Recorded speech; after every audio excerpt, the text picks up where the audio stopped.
Before we go any further, it's worth listening to what some of our modern politicians and entrepreneurs have to say about human rights. Let's see what we can find online. What I said in the tweet was, I think there should be a ban on immigration, particularly... No, you said Muslim immigration. Right, that's what I believe. We need to leave the European Convention on Human Rights, and then Brexit will be complete. The illegal immigrant who cannot be deported because, and I am not making this up, because he had a pet cat. I am not making this up. As it turns out, Mrs May actually was making that up while speaking at the Tory party conference, no less. The real reason this man couldn't be deported was because of his young daughter. The fact that the family had a cat was neither here nor there and did not feature in the ruling at all. Former Tory party chairman Baroness Warsi takes a more balanced view on human rights. But let's not say we believe in human rights and then not consistently apply that. And it's one of the reasons why I had to leave in 2014, because everything that I'd advocated and I believed we stood for, we suddenly just shelved when it came to. And I think there has to be, in a super connected, super globalized world, where people from all over the world become parts of all other parts of the world. You know, we don't have a world anymore where brown people live there and black people live there and white people live here, or Christians live there and, you know, Hindus live there and Jews live here and Muslims live here. We are all super connected. So at any one time, the same community can be a majority in one place and a minority in the other. And I think, therefore, it's important for us to have a very clear understanding of nations' responsibilities towards their minorities. It defines who we are.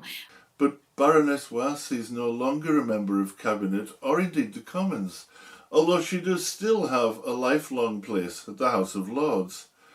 She's not exactly in tune with the present government, though. If this is what the Prime Minister thinks global Britain should look like, he should think again. And if he doesn't believe me, doesn't like it from me, or the UN Secretary-General, he should listen to his own MPs. Just this morning, the Conservative MP for Bournemouth East said, cutting support to starving children is not what global Britain should be about. It undermines the very idea of the UK as a nation to be respected on the global stage. And the Honourable Member for Sutton Coldfield said this was unconscionable. The European Convention on Human Rights was created by the Council of Rome, beginning in 1948 and eventually brought into European law in 1950. It was developed as a direct response to the German jackboot, the Iron Fist of Spain and the vicious fascia of Italy. The Axis powers that so blighted the continent both before and during World War II. That's why the next Conservative manifesto will promise to scrap the Human Rights Act. Every one of the Convention rights directly addresses and prevents one of the atrocities perpetrated by the Nazi regime upon either its own people or those of the countries it occupied. Drafted largely by British and American lawyers, it's far from something that was imposed upon the continent by Johnny Foreigner. Unless Johnny Foreigner is actually a bowler hat-wearing English barrister. It includes the right to life, protection from slavery, to prevent forced labour camps and other forms of slavery. The right to a fair hearing, which is why we can't deport people who've been found guilty of nothing. I've talked about some of those powers, like making it easier to deport foreign terrorist suspects, like being able to do more to restrict the freedom and movements of terror suspects when we know they are a threat, but when we're not able to, we don't have the evidence to prosecute them fully in court. It involves freedom from discrimination and, of course, freedom of expression. Ironically, it's also the convention that prevents Sharia law from ever gaining a foothold in Europe, because some parts of Sharia are incompatible with human rights, as are parts of other religious systems such as Jewish and Christian law. Do Muslims in this area want to take over Britain? No. Do people in this area feel British? Yes. Are ISIS representative of Muslims? 101% no. Let's look at the convention rights we've already lost or are about to lose under the guise of protection. And what I've been clear about is that if human rights laws gets in the way of us doing those things, which I think are necessary as the threat has evolved, then we will change those laws. As we examine these rights and how they came to be included in the European Convention, please consider just which of these you're actually happy to have taken from you. The rights in the European Convention on Human Rights are the right to life, freedom from torture and inhuman or degrading treatment, freedom from slavery, the right to liberty and security, the right to a fair trial, with reporting restrictions to protect fairness in this or related trials. No one can be punished for an act that was not an offence when it was carried out. The right to respect for private and family life, home and correspondence. The right to freedom of thought, conscience and religion. The right to freedom of expression. In UK, people often use the term freedom of speech. The right to freedom of assembly and association. The right to marry. The right to an effective remedy such as fair compensation or reparation when wronged. Plus, in Article 2 of the first protocol, the right to education. These are all supported by Article 14, which says that all the rights of the Convention apply to all people without discrimination. And Article 1 binds Member States to include Convention rights in their domestic legislation, which is why here in UK we have the European Human Rights Act.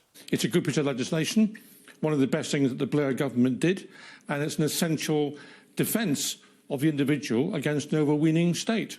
But, you know, the government's got form on this. It's a serial offender.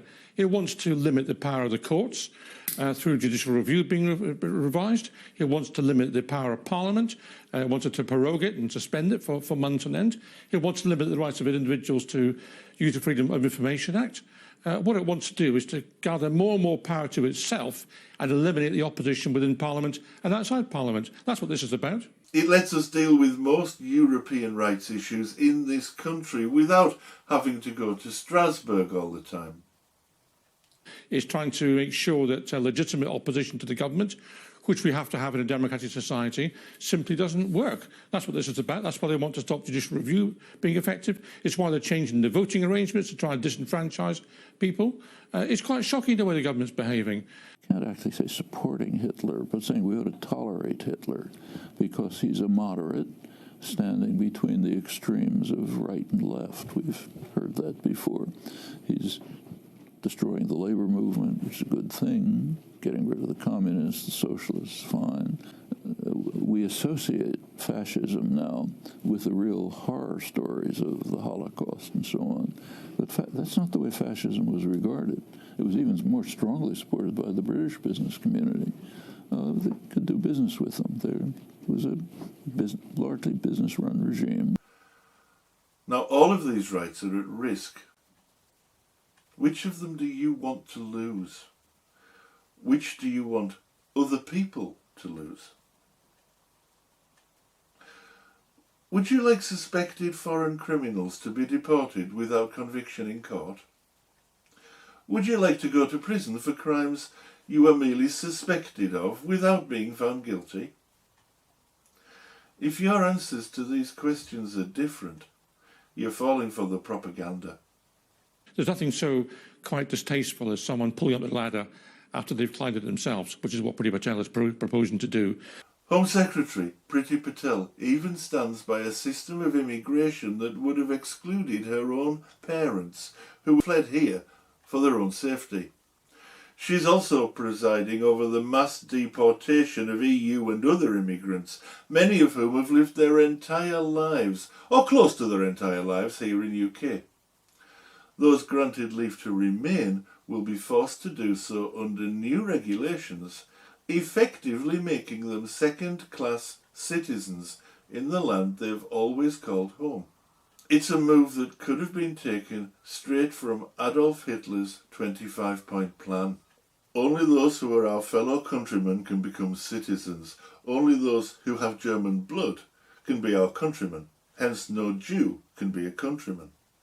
Those who are not citizens must live in Germany as foreigners and must be subject to the law of aliens.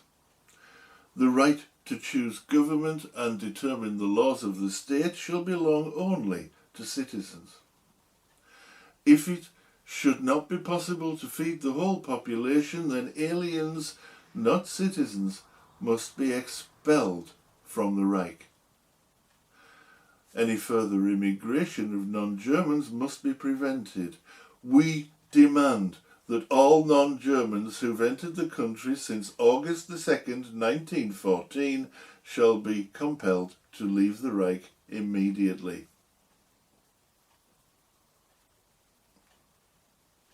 We need a different voting system in the House of Commons to stop minority governments like the Johnson government claiming a majority of seats. We need to make sure the government respects Parliament and simply can't bypass it. You know, the majority of them Still think we're not adopting Nazi policy?